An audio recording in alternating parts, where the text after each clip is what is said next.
एक एक स्वर प्लस करणार आहेत. तर माझं सगळ्यात पहिले तुम्हाला ऐकायचं आहे, ठीक आहे?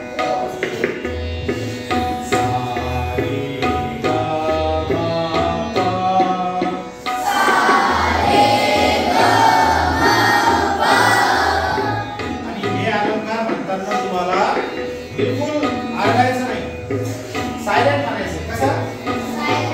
बिलकुल आरडायचं